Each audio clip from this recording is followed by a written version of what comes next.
Livro de Jó, capítulo 1, versículo 1.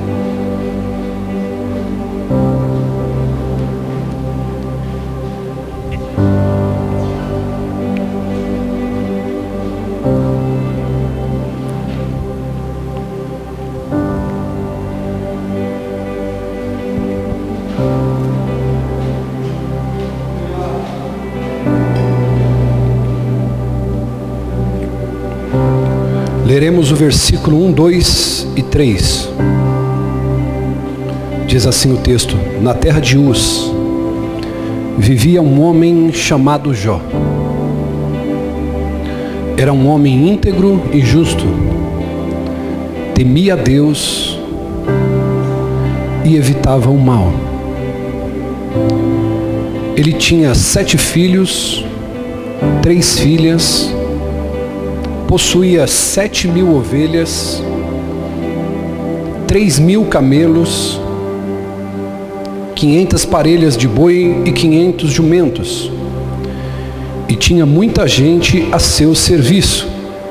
Era o homem mais rico do Oriente. E você diga amém. Tome seu assento. Som.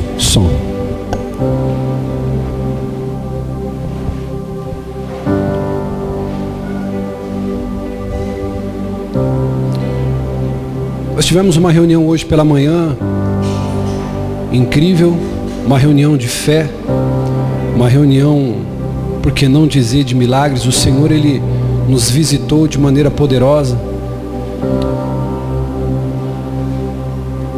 E nós falamos na manhã desse domingo sobre o tema que nós iremos abordar agora: fé para continuar. A teologia contemporânea dos nossos dias nos ensinou que muitas das vezes nós temos a fé para conquistar, que o Senhor nos deixou a fé para a gente romper, para a gente conquistar, mas nós também precisamos de fé para continuar aquilo que começamos. Esse texto que nós acabamos de ler vai falar sobre a vida de Jó, vai falar sobre... Eu quis me ater aqui sobre as posses que Jó possuía, sobre o dinheiro, sobre a renda, sobre a empresa. O texto ele não fala com essas palavras, mas a gente pode entender que um homem que tinha tantas posses e pessoas trabalhando para ele era uma pessoa muito influente. E a gente vai refletir nessa noite sobre isso, fé para continuar. Você já parou para perceber que tem pessoas que vivem presas ao passado? Talvez você não conhece alguém que está preso ao passado. Talvez você entrou por essas portas e você está preso ao passado. Você está preso ao casamento que você teve lá atrás. Você está preso ao namoro que você teve na infância. Você está preso à empresa que você trabalhava. Você está preso à igreja que você congregava. Tem pessoas que se prendem ao passado. Tem pessoas que você conversa com elas e aquela pessoa ela está tão amarrada ao passado dela que ela diz assim: nossa, no meu passado eu tinha isso, no passado eu tinha aquilo. A pessoa presa ao passado, ela está apegada ao que ela ganhou, ela está apegada ao que ela perdeu, ela não consegue olhar para frente.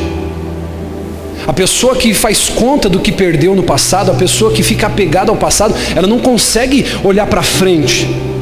Eu quero dizer uma coisa para você nessa noite: se você não olha para frente, você não tem projeto. Se você não olha para frente, você não tem sonho. Se você não olha para frente, você não consegue ter meta. Sim ou não? Então eu preciso tirar o olho do passado, porque quem está olhando para o passado não olha para frente e não tem objetivo. Essa pessoa ela não visualiza. Então a pessoa ela fica sempre andando em círculo, e a conversa dessa pessoa que fica olhando para o passado é sempre a mesma. É uma conversa, irmão, que você não consegue ficar 5 minutos na mesa. Você não consegue tomar um café, um pingadinho na padaria do lado dessa pessoa que está presa ao passado. A conversa é sempre a mesma. Ah, mas fizeram isso comigo. Ah, mas me machucaram lá atrás. Mas me feriram. Bispo, me traíram. Bispo, me roubaram. Bispo, me enganaram. Me apunhalaram pelas costas. A pessoa que fica olhando para o passado, ela está sempre assim. A cada 10 pessoas, irmão, que eu atendo, 9 sempre estão falando do passado. Se você passar meia hora com essa pessoa, geralmente das 10 pessoas que eu atendo, 9 sempre estão reclamando do passado, estão falando lá de trás. Você senta para conversar com a pessoa, meia hora, 25 minutos é a pessoa falando do passado, e 5 minutos é eu tentando convencer ela que o passado já foi, que agora ela tem que semear hoje para colher amanhã.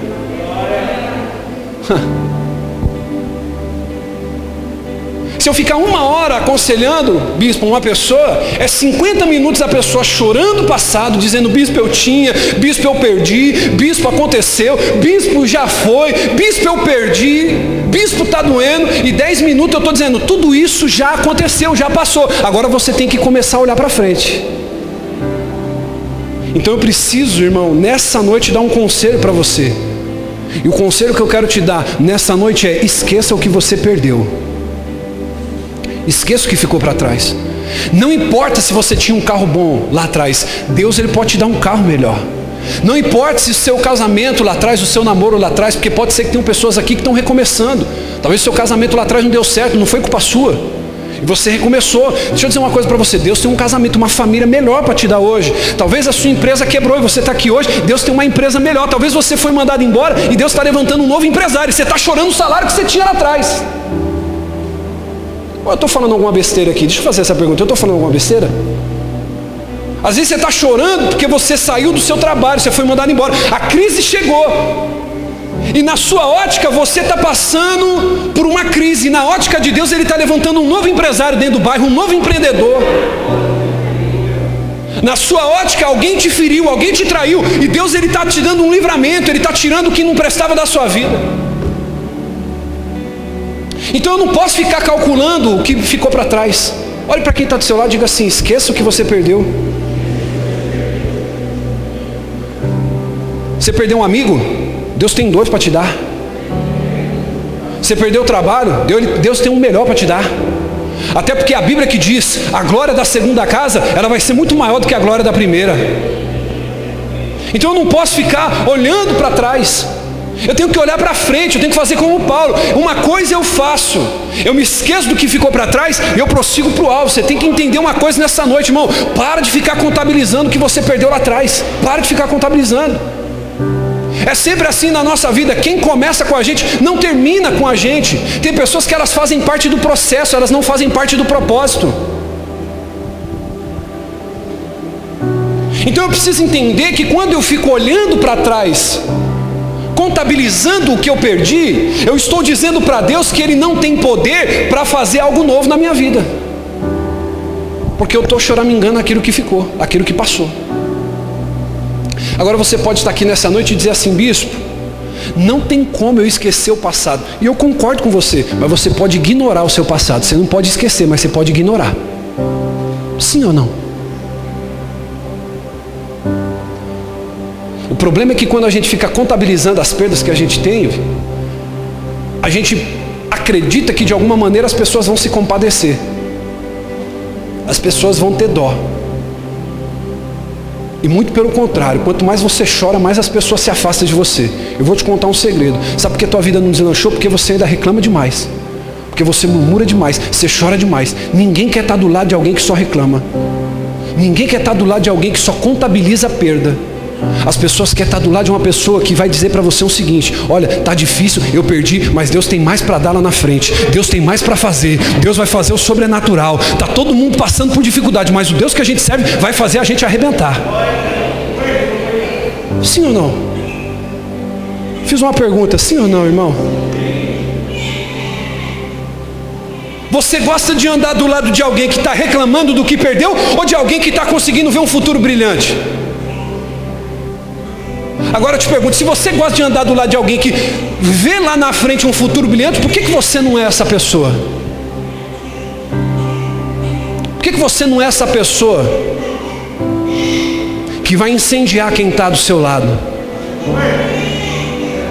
Porque andar na fé é andar assim, é andar incendiado, queimando quem está do nosso lado. Então eu quero te dizer uma coisa: você que entrou hoje aqui, você precisa entender uma coisa: você não pode ser uma pessoa relaxada na presença de Deus. Amém? Você vai ter que fazer um voto com Deus hoje aqui. E isso é muito sério. Até terminar essa reunião, você vai ter que fazer um voto com Deus. Bispo, que voto é esse? Você vai ter que prometer para Deus que você não vai falar mais do seu passado. Porque quando você prometer que você não vai falar mais do seu passado, Ele vai pegar na tua mão e vai te ajudar a desenhar um futuro brilhante. É isso que você tem que fazer. O Senhor diz: eu sei os pensamentos que eu tenho a respeito de vocês, pensamentos de paz e de prosperidade. Eu sei o futuro que eu tenho para vocês. Ele está dizendo assim: se você me servir de coração, tua vida não vai ser mais a mesma. Tua vida vai mudar. Tua vida vai prosperar. Eu vou colocar pessoas abençoadas do teu lado. A tua casa vai viver milagre. A tua família vai servir no altar. Agora, quando eu fico contabilizando prejuízo, quando eu fico olhando para o passado, eu não estou dando olhos para aquilo que Deus tem lá na frente. Então você tem que fazer um pacto com Deus hoje. Você tem que fazer um voto com Ele. Você não vai mais falar do seu passado e Deus vai escrever um novo futuro para você. O bispo, porque lá no antigo, você quer ver uma coisa que vai matar a tua reputação na empresa que você está? É você chegar dentro da empresa e falar assim: não, porque na outra empresa que eu trabalhava, irmão, ninguém quer saber como era lá. Sim ou não? Ninguém quer saber, porque as coisas estão sempre mudando. Se as coisas no mundo estão sempre mudando, por que não na presença de Deus? Porque a Bíblia diz que a palavra dele se renova a cada... Então, irmão, deixa eu te fazer uma pergunta. Por que tem gente que vem para a igreja, ouve a mesma palavra, lê a mesma Bíblia, ela lê a mesma Bíblia que você lê, só que tem pessoa que está comendo migalha que cai da mesa do pai, e tem pessoa que está comendo fartamente na mesa do pai? Eu te pergunto, por quê? Tem pessoas dentro da mesma igreja, ouvindo a mesma palavra, lendo a mesma Bíblia, só que tem filhos que comem migalha. E tem outros que ficam comendo fartamente de tudo que está na mesa. Eu te pergunto, por que isso acontece? Sabe por quê? Porque geralmente esses filhos que estão comendo de maneira farta na mesa são filhos que estão olhando para aquilo que tem adiante deles, não são filhos que estão pegos no passado. Então eu vou te dar um conselho: esqueça o seu passado, esqueça aquilo que você perdeu. Amém? Primeira coisa, diga: eu tenho que esquecer o que eu perdi. O texto que a gente leu vai dizer que ele tinha 7 filhos, diga 7 filhos, 3 filhas, 7.000 ovelhas, 3.000 camelos, 500 parelhas de boi, tinha muita gente ao seu serviço e era o homem mais rico do Oriente. Irmão, ou seja, Jó não era qualquer pessoa. O cara era quente, o cara era rico, o cara era influente, o cara era poderoso. A Bíblia diz que ele tinha 3.000 camelos. Quantos camelos? Naquela época o camelo era considerado, olhe para mim, redobre a atenção, um animal de transporte. Se a gente trazer a vida de Jó para os dias de hoje, Lucas, Jó ele poderia ser comparado a um grande empresário com uma empresa de transporte que tem 3.000 veículos à sua disposição. O cara tinha dinheiro ou não tinha? O cara estava bem na fita ou não estava? Claro que estava.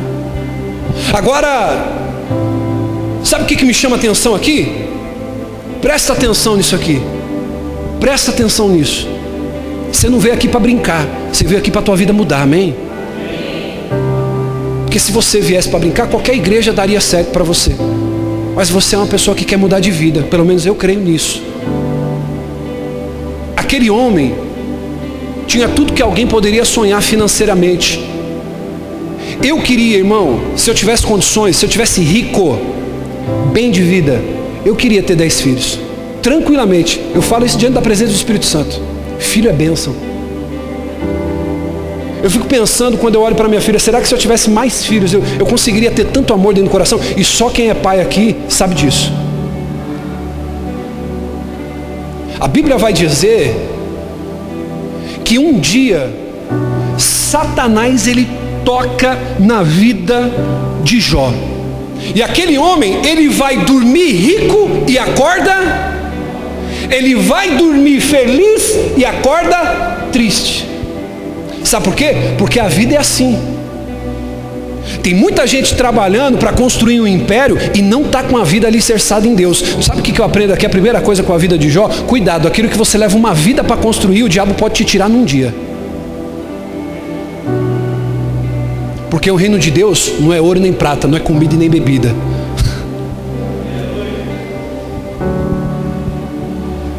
Ele levou uma vida inteira para construir, e o diabo tocou e levou tudo em um dia. Sim ou não? Então você tem que rever suas prioridades. Agora o que a gente vê?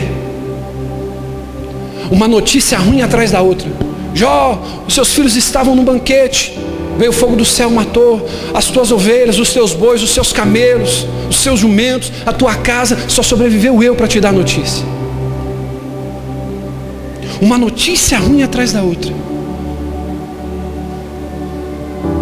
Agora quando eu olho para Jó, da onde que ele tirou fé para continuar? Ele diz assim: nu eu saí do ventre da minha mãe, e nu eu vou voltar para o fundo da terra. Deus me deu, Deus tirou, louvado seja Deus. Ei, ele diz, no meio da dor, e é isso que você precisa aprender aqui, é isso que você precisa entender nessa noite. Ninguém tem dó de você. O problema é que você fica romantizando a sua dor, achando que as pessoas vão se preocupar com você. Deixa eu abrir seus olhos aqui, ninguém vai ficar com dó de você. Quando Jó passou pelo que passou, ele falou: se eu não me apegar ao Deus que eu sirvo, eu estou lenhado, não vai sobrar nada para mim. No dia da dor, ninguém visitou Ló. No dia da dor, o WhatsApp não tocou, não teve curtida no Facebook, não teve like no Instagram. Ló, ele só teve que se apegar a Deus. Sabe qual é o problema? Que muita gente fica zanzando, transitando de igreja para igreja, não para em um lugar e não permanece firme, porque não tem a fé firmada em Cristo, é em homens. Agora quando eu olho para Jó, eu falo: como que esse cara diz, Deus deu, Deus tirou, louvado seja seu nome? Esse cara estava firme na fé. Esse cara não estava pautado em que Deus podia fazer, mas era no relacionamento. Irmão, ele diz: eu sei que o meu Redentor vive e que ele vai se levantar para mudar essa situação. Que fé é essa? O cara perdeu a esposa, o cara perdeu filhos, o cara perdeu filhas, perdeu a empresa, perdeu todos os seus bens. E ele diz assim: o meu Deus vai se levantar e vai mudar minha situação. Isso é fé, irmão. Isso é você estar firme em Cristo no dia da tribulação, no dia da dificuldade. Agora eu pergunto para você: como está a tua fé? Note que eu não estou perguntando para você como está a tua frequência no culto. Note que eu não estou perguntando para você como é que está a tua vida de contribuição, de dízimo, de oferta. Eu estou perguntando como está a tua fé.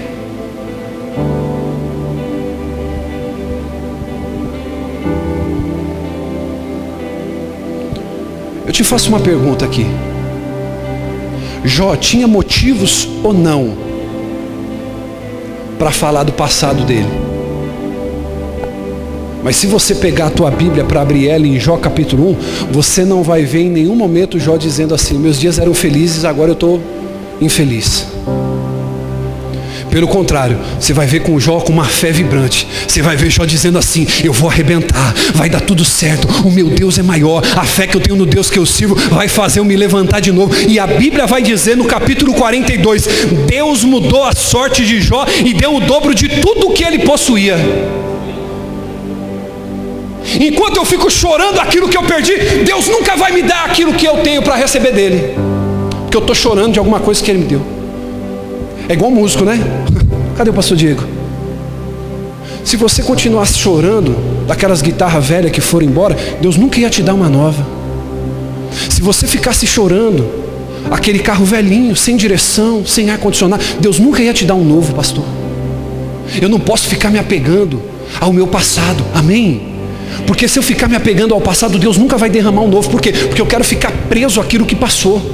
Eu quero ficar preso àquilo que está lá atrás. E Deus está falando assim: meu filho, vai para aquele lugar ali, porque ali eu tenho algo novo para você. Mas você está falando: não, aqui era tão bom.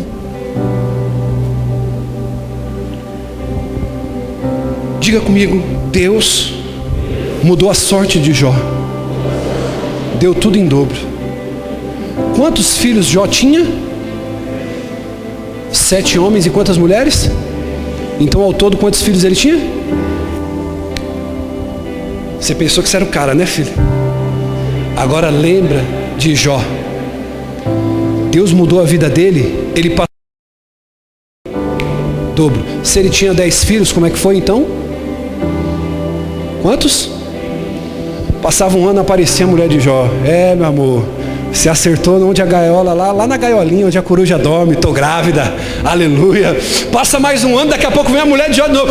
Ei, meu amor, estou grávida, estou gerando de novo. Passou mais um ano, falo, meu Deus, mas esse cara tem o quê? Que ela está grávida de novo. É desse jeito, irmão, que eu consigo visualizar na tua vida. Você vai começar a gerar algo novo dentro de você. Deus está te engravidando de novas promessas, de novos sonhos, de novos projetos. Agora o que você não pode é ficar apegado àquilo que você perdeu. Amém? Você não pode ficar apego lá atrás, irmão. Você tem que se apegar àquilo que Deus ainda pode fazer. Agora eu te pergunto, Deus ainda pode fazer algo na tua vida? Eu quero te fazer uma pergunta, meu irmão. Deus muda? Deus, ele muda? Então o Deus que mudou a vida de Jó, ele vai mudar a tua vida. O Deus que acrescentou em dobro na vida de Jó vai acrescentar em dobro na tua. Agora o que você não pode é parar no meio do caminho. Você precisa ter fé. Você está entendendo? Eu vou dizer isso aqui é duro. Isso aqui pode machucar algumas pessoas, mas eu preciso dizer isso aqui para te acordar. Tem pessoa que só está comendo farelo que cai da mesa, bispa. Tem pessoa que só está comendo farelo que cai da mesa, lambendo o chão. E a culpa não está na igreja, a culpa não está no teu patrão, a culpa não está na economia, porque do mesmo jeito que tem gente comendo farelo, lambendo o chão, tem gente que está prosperando e tem gente que está crescendo. Sim ou não, irmão? Agora a pergunta que eu te faço, aonde que está o problema? Está em Deus? Ou o problema está numa fé inconstante, que um dia você está de bem, outro dia você está de mal, um dia você acredita, no outro você duvida. Deus abomina esse tipo de conduta, irmão. Um dia você vem no culto, 5 você falta. Um dia você dizima, 5 meses você não dizima. Deus, ele não abençoa o inconstante. Ou eu estou falando alguma besteira aqui? Eu estou falando alguma besteira? Então eu vou te provar que eu não estou falando. Experimenta ser inconstante no teu trabalho para você ver se não coloca um outro melhor no seu lugar, sim ou não? Experimenta ser inconstante nas tuas contas da Enel, nas suas contas da Eletropaulo. Vão cortar, sim ou não? Agora você quer ser constante em tudo que você faz na tua vida, ser constante na presença de Deus e quer arrebentar? Você está de brincadeira, né?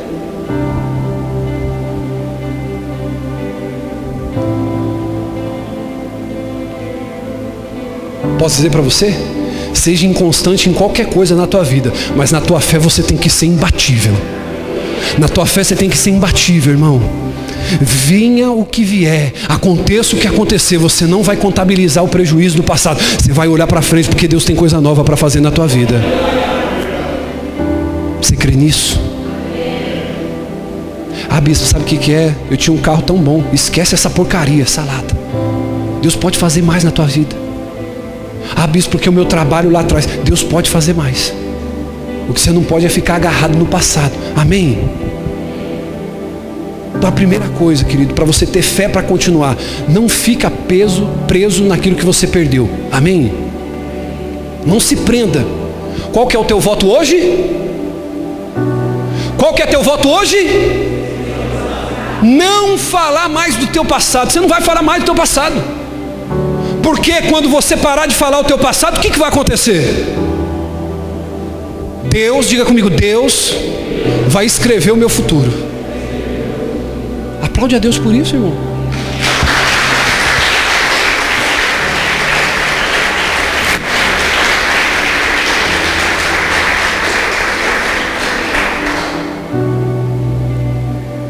Então, para ter fé, para continuar, eu não posso ficar apegado. Ah, bispo, posso falar isso aqui? Eu ganhava 3 mil na minha empresa, lá veio a pandemia, agora eu vou ter que ganhar 2 mil. Eu vou ter que ganhar 1.500. Porque a verdade é que nos ensinaram assim. Os seus pais te ensinaram assim. Os pais dos seus pais ensinaram assim. Olha, quando você estiver passando por uma dificuldade, qual é a primeira coisa que você tem que fazer? Você tem que cortar? Você tem que cortar? Você tem que economizar.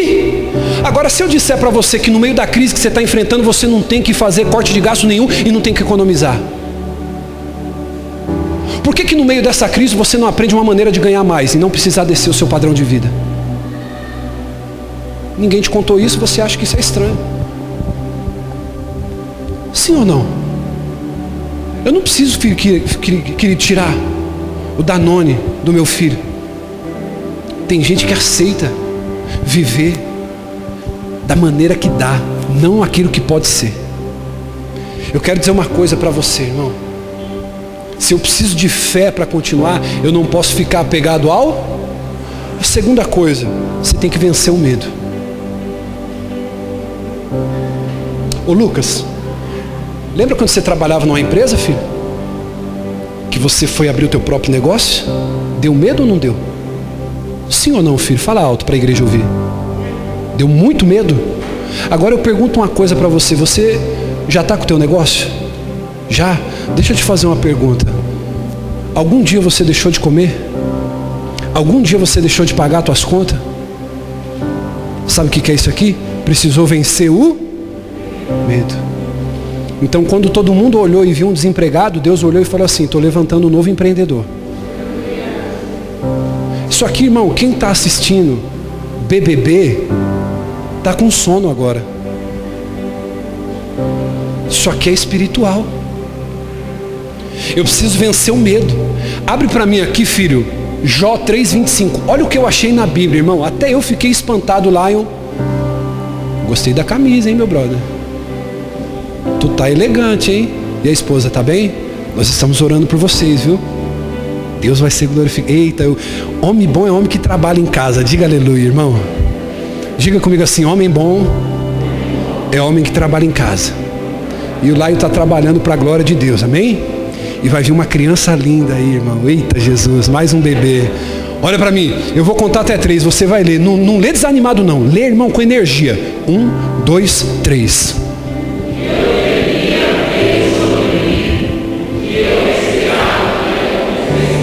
Dona Regiane, aquilo que Jó temia aconteceu. O que ele temia? Perder tudo. Você já parou para perceber na tua vida que aquilo que você tem mais medo é aquilo que vem para te assombrar? A mãe diz assim: ai meu Deus, eu tenho medo do meu filho se envolver com droga. O que acontece? Se envolve. Ah, bispo, eu tenho medo do meu marido ir embora. O que acontece? Vai embora. Ô bispo, eu tenho medo da minha mulher me deixar. O que acontece? Ô bispo, eu tenho medo de quebrar, eu tenho medo de ficar pobre, eu tenho medo de ser demitido. Ei, irmão, o medo não é de Deus, você tem que vencer esse medo. Eu preciso vencer o medo. Por quê? Porque se eu não vencer o medo, esse medo vai me dominar e eu vou virar escravo desse medo. Esse medo vai me paralisar. Jó tinha medo de perder tudo que ele possuía. E ele disse: o que eu temia veio sobre mim. Veio sobre mim. Se você dizer para mim hoje assim: bispo, do que você tem medo? De ser abandonado por Deus. É a única coisa que eu tenho medo. Eu não tenho medo, querido, que os amigos me deixem. Eu não tenho medo que eu possa quebrar e perder tudo. Porque com a fé no Senhor, querido, eu posso recomeçar como eu já recomecei várias vezes na minha vida. E é assim com você também. Você já parou para ver? Você já quebrou, você já perdeu, você já foi traído, você já foi enganado, você já foi apunhalado, mas você permaneceu. Sabe por quê? Porque o segredo para você se levantar não está naquilo que você tem, está na fé de quem você acredita. Ele falou: o que eu mais temia me sobreveio. Então você precisa vencer o medo. Diga: eu preciso vencer o medo. Se você tiver medo da situação, você vai ser escravo desse medo. Deixa eu dizer uma coisa para você: se você tiver medo que a tua mulher vai embora, tudo que ela falar você vai engolir. Se você tiver medo que teu marido vai embora, tudo que ele fizer você vai aceitar. E a partir do dia que você falar para ele assim, ó, ou aqui é desse jeito, ou você pode dar no pé, eu quero ver o que vai acontecer. Não se sujeita não, minha filha, não se sujeita não, meu filho. Porque se essa pessoa um dia quiser dar no pé, Deus vai preparar alguém muito melhor para você. Agora, quando eu digo isso, eu não estou apoiando ninguém se separar não. Entenda bem o que eu estou dizendo, o contexto do que eu estou falando. Quem está entendendo isso? Eu estou falando de marido, de mulher que faz chantagem emocional. Ai, se você não fizer, eu não vou. Ah, se você não der, eu não dou. Quem conhece alguém assim? Se você não for uma mulher desse jeito, porque às vezes a pessoa que está do seu lado quer que você se comporte da maneira que ele idealiza, não da maneira que você é. E um casamento abusivo, olhe para mim, um relacionamento abusivo não é quando você sofre agressão física, não é só quando você sofre agressão psicológica. Um casamento abusivo é quando a pessoa que está do seu lado quer moldar você do jeito que ela quer, não do jeito que você é. Minha esposa tem as características dela, eu nunca vou conseguir mudar. Eu tenho as minhas. Então, quando eu tenho medo de uma situação, aquele medo, ele me domina. Eu viro escravo daquele medo. Eu não faço mais as coisas por propósito, eu faço por medo. Aí é aquela mulher que vai fazer de tudo para agradar o marido, não porque o ama, mas porque tem medo dele ir embora. Tem medo dele trocar ela por outra. Sim ou não? Eu estou falando alguma besteira aqui, eu te pergunto isso, sim ou não? Então eu não posso ter medo. Eu falo para ela, no dia que você achar que você está na minha mão, você tem que me pôr para pedalar. No dia que eu achar que eu estou na sua mão, você vai pedalar. A gente tem que estar por amor, não por medo.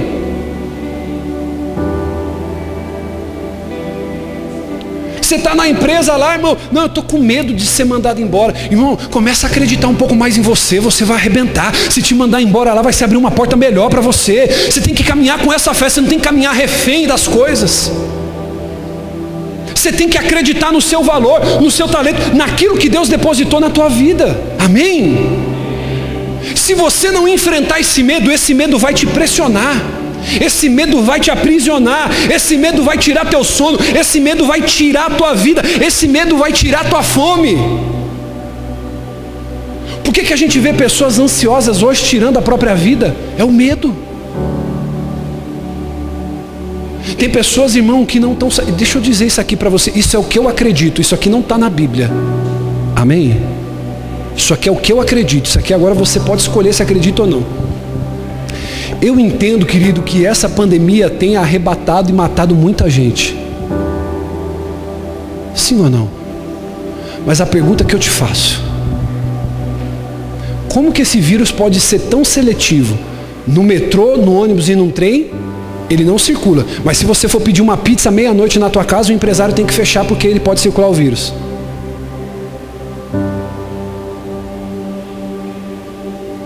O comerciante que trabalha à noite com o seu barzinho, porque não é porque eu sou crente, não é porque eu sou bispo, não é porque eu sou evangélico, que eu não acho que o cara que tem lá a baladinha dele que funciona à noite, lá um exemplo, um comerciante, ele não possa funcionar.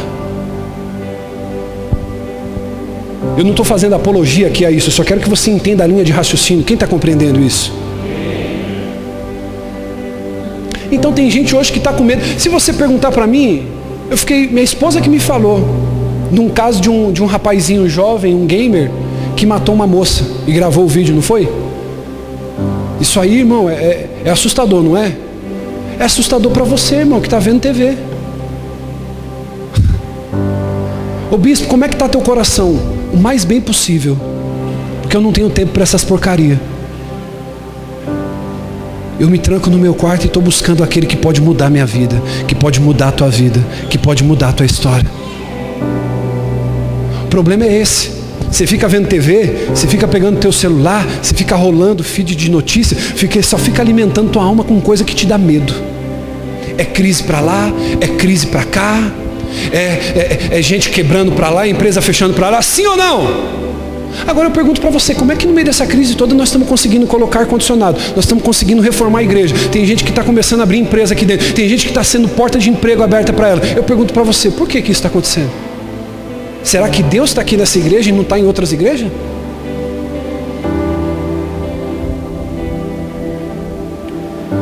Eu preciso vencer o medo. Falei para minha esposa, eu falei, meu amor, aquela coisa do ser humano, eu falei assim, eu acho que eu estou meio acelerado, eu estou meio doido, a gente tem que pôr o pé no freio, está tudo tão incerto por aí, e nós estamos mexendo tudo, estamos gastando, estamos investindo, estamos colocando placa de 3D, vamos colocar moldura, vamos arrumar o som, vamos colocar ar-condicionado. E aí o Senhor ele diz para mim assim, você vai andar por aquilo que você vê ou por aquilo que você crê? É que não dá para perceber que a gente está de reforma, né, irmão? Não dá para perceber não, né? Agora, se eu fosse pela onda que está dizendo na TV, se eu fosse pela onda do que eu estou vendo na internet, eu ia investir? Sim ou não? Se você fosse pela onda do que estão dizendo, aonde você ia estar hoje? Olhe para quem está do seu lado e diga assim: você tem que vencer o medo. Esse medo não pode te aprisionar. Amém? E para a gente poder encerrar aqui,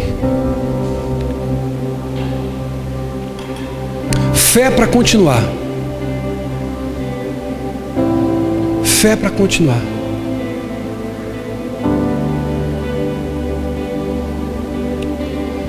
Se eu preciso de fé para continuar, diga comigo a primeira coisa. Só quem está vivo agora, a primeira coisa. Não posso olhar para o que eu perdi. Tenho que vencer o medo. E o terceiro,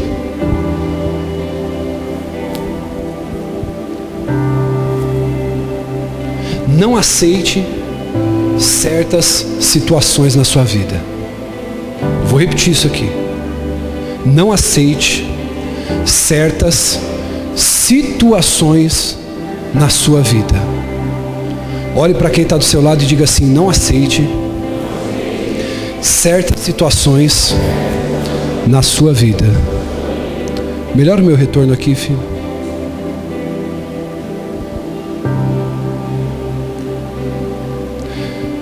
Tem certas situações que eu só vivo porque eu estou aceitando. Tem certas situações que eu só estou vivendo porque eu estou permitindo. A partir do momento que a pessoa não aceita a situação que ela está vivendo e entende que ela pode mudar isso através da sua fé, então começa a bater uma revolta dentro dela e ela começa a enxergar diferente, a tomar atitude diferente.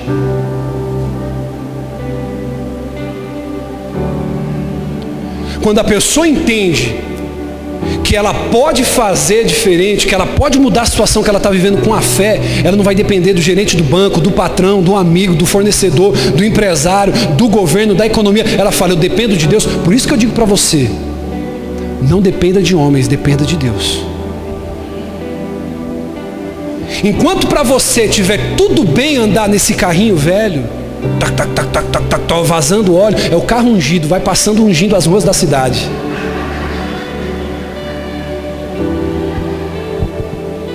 Enquanto eu vou aceitando o meu móvel quebrar, tem pessoas aqui, posso falar isso aqui? Porque às vezes está parecendo que é indireta, mas não é.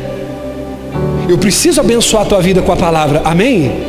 Tem pessoas aqui que está com um armário de casamento porque ganhou de alguém que já estava usado, e só está assim porque você aceita.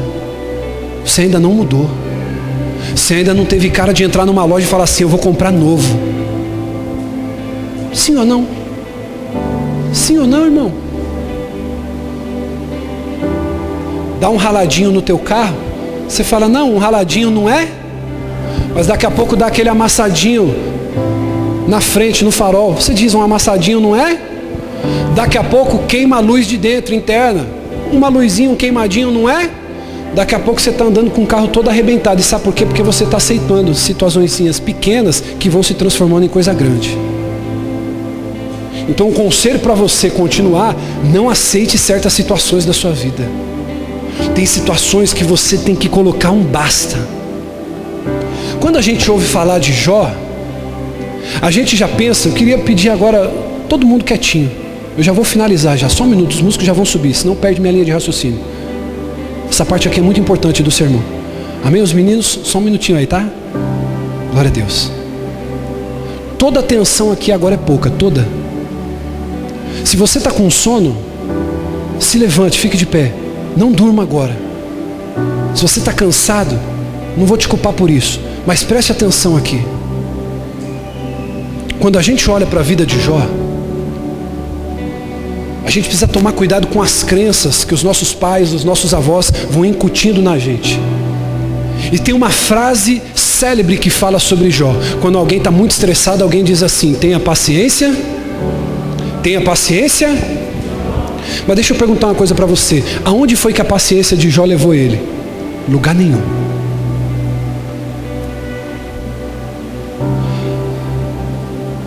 Quando a gente olha alguém falando assim, fulano tem a paciência de Jó.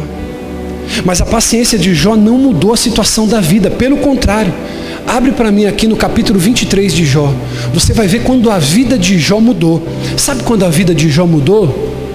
Sabe quando a vida de Jó teve um recomeço? Sabe quando ele teve fé para continuar? Foi quando ele não aceitou a situação que ele estava vivendo.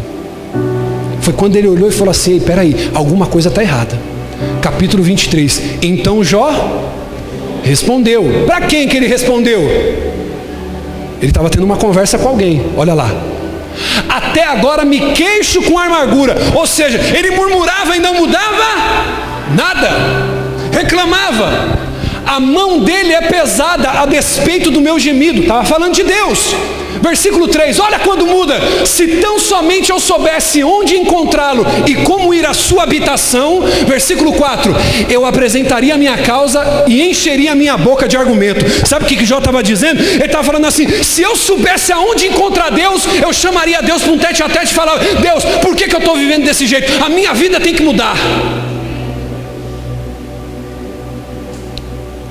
A sua vida precisa mudar em algumas áreas, meu irmão. E deixa eu dizer uma coisa para você: ninguém vai ajudar você. Se você continuar aceitando a vida que você está levando, ela não vai mudar.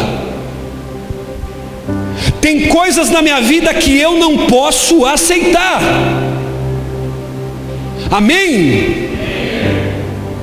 Ele diz assim: se eu soubesse aonde é o santuário do Altíssimo, aonde ele habita, com certeza, Márcio, eu iria lá, encher a minha boca de argumentos. Sabe o que ele ia falar? Ele ia falar: Senhor, por que eu estou passando isso aqui?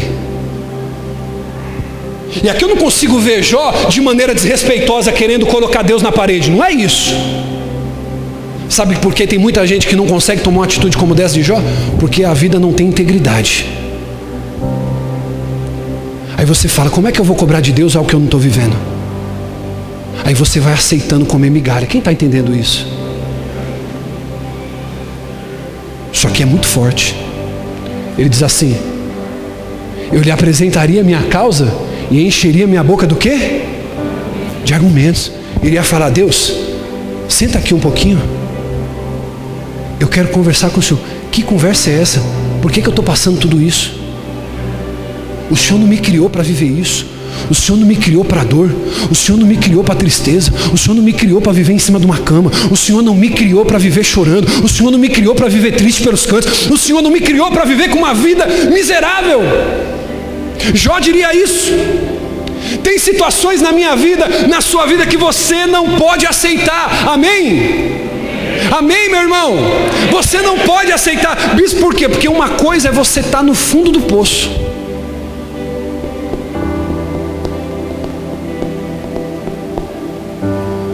Uma coisa é você chegar aqui cheio de dívida, traído no casamento, sem nada, sem ter para onde ir. Uma coisa é você estar no fundo do poço. Outra coisa, sabe o que é? É você aceitar ficar no fundo do poço.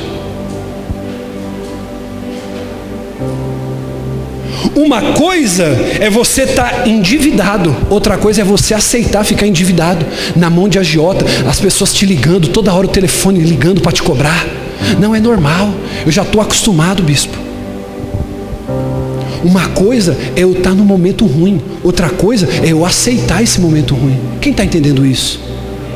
Tem coisas na sua vida que você não pode aceitar. Tem gente que já está se arrastando na sua vida. Bispo, meu casamento é isso aqui que você está vendo. A minha vida é isso aqui que você está vendo. Quando alguém diz para você: eu sou isso que você está vendo, ela está querendo dizer o seguinte: não estou aberto à mudança. E quem não está aberto a mudar, nunca vai crescer. Quem não está aberto a mudar, nunca. Uma coisa é você estar numa situação difícil, outra coisa é você aceitar a situação difícil na tua vida. Olhe para mim. Uma coisa é você 1 mês, 2 meses ter que se apertar para não poder sair para comer, porque você está com um propósito para poder pagar uma dívida, acertar uma conta. Agora outra coisa diferente é você aceitar, você falar assim: não, eu não posso sair para comer uma pizza com a minha família, eu não posso sair para jantar fora, eu não posso sair para ver um filme no shopping. Uma coisa, irmão, é você estar num momento difícil. Outra coisa é você aceitar. Aí quando eu olho para aquela moça, que a bispa deu testemunho, eu fico pensando, como é que alguém pode aceitar isso? Como é que alguém pode aceitar viver com a casa toda arrebentada tanto tempo? Como é que alguém pode aceitar viver infeliz tanto tempo no casamento? Eu tenho que pôr um basta. Eu tenho que pôr um basta e acreditar que Deus é comigo, sim ou não, irmão? Sim ou não, meu irmão? Eu preciso tomar uma decisão. Eu não posso aceitar certas coisas na minha vida, e elas só estão aí porque eu estou permitindo. A mudança começa quando você se revolta com a situação que você vive, irmão. Joel falou assim: se eu pudesse encontrar o Deus que eu sirvo. Irmão, eu tive que aconselhar uma pessoa. Mostrei para minha esposa hoje, nós estávamos deitados na cama, 3:30 da tarde. Aí ela falou: e o irmão fulano? Eu falei assim, conversei com ele. Ele veio pedir minha orientação. Ele falou assim: bispo, minha vida está tão difícil. Ô bispo, eu não aguento mais entrar no meu quarto para chorar. Ô bispo, eu estou clamando a Deus nas madrugadas. Ô bispo, eu tenho chorado tanto na presença de Deus. Aí eu falei assim: sabe qual que é o teu problema, meu filho? O teu problema é que você está buscando a Deus como vítima. Você está buscando Deus para orar como um perdedor, como um fracassado, como alguém que precisa alguém te levantar a mão aí para você crescer na vida. Eu falei: você quer mudar de vida, meu filho? A partir de hoje, quando você levantar na madrugada, você não vai orar de joelho, não. Você não vai orar chorando, não. Deus, a minha vida está desse jeito. Deus, a minha vida não muda. Deus, há tanto tempo esse problema. Você vai ter que se levantar com fé, meu irmão. Você vai ter que se levantar para começar a profetizar. Deus, a minha vida tem que mudar. O Senhor prometeu na tua palavra que eu estaria por cima, não por baixo. O Senhor prometeu que aqueles que crescem em ti, um rio de água viva ia fluir. Agora eu não posso ficar orando, buscando a Deus igual um fracassado, buscando a Deus igual um mendigo espiritual. Eu tenho que fazer uso da palavra, e é por isso que o diabo quer que você fuja da palavra, que você não leia a palavra, porque você não vai saber usar ela em teu favor. Você vai ficar orando igual. Irmão, deixa eu te perguntar uma coisa. Você é mãe, você é mãe. Algum filho seu precisa te ligar chorando, falando que precisa de ajuda? Não. Vira e mexe, eu ouço a Ana dizer: ô bispo, minha mãe está aqui esse fim de semana, eu estava numa prova, tanta coisa para fazer, minha mãe está aqui para me ajudar. Porque é assim, irmão, o pai, quando vê que o filho está em apuros, ele não espera o filho procurar, não. Amém. Eu falei para esse cara, eu falei: meu irmão, se levanta com fé, se levanta com ousadia, se levanta com autoridade. Para de ficar orando igual um patinho feio. Deus, não acontece. Fala: Deus, vai ter que mudar na minha vida. Eu vou sair daquele trabalho. Eu sei que o Senhor vai me abrir uma porta excelente. Deus, eu sei que o Senhor vai mandar os clientes. Senhor, eu sei que você vai me batizar com o Espírito Santo. Eu não vou parar de orar até o Senhor me encher com o teu Espírito Santo, me revestir de autoridade. Eu preciso mudar, irmão, a situação. Eu não posso aceitar: ai bispo, eu estou vivendo de maneira fria. Comece a se aquecer, meu irmão. Ô bispo, meu casamento está frio, meu casamento começa a ter autoridade. Começa a ter autoridade.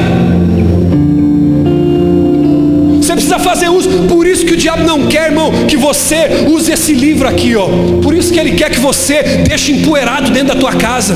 Por isso que ele quer que você não compre a Bíblia, que você não toque na Bíblia, que você não leia a Bíblia. Sabe por quê? Porque no dia que você aprender os segredos que estão escondidos aqui, a tua vida nunca mais vai ser a mesma.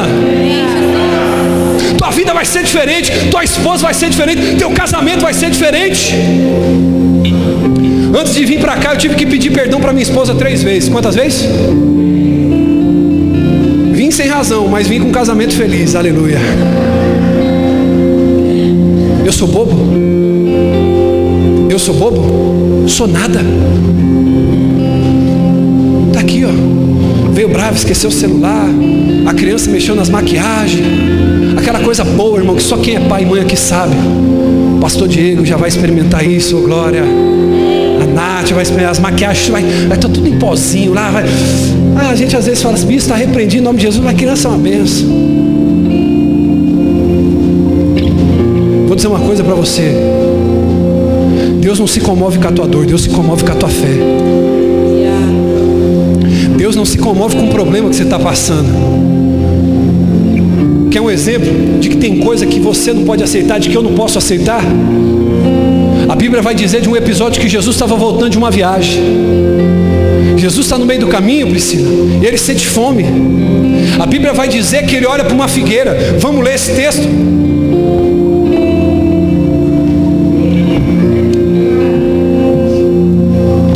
Mateus 21, 18. De manhã cedo, quando voltava para a cidade, Jesus teve fome. Jesus teve o quê?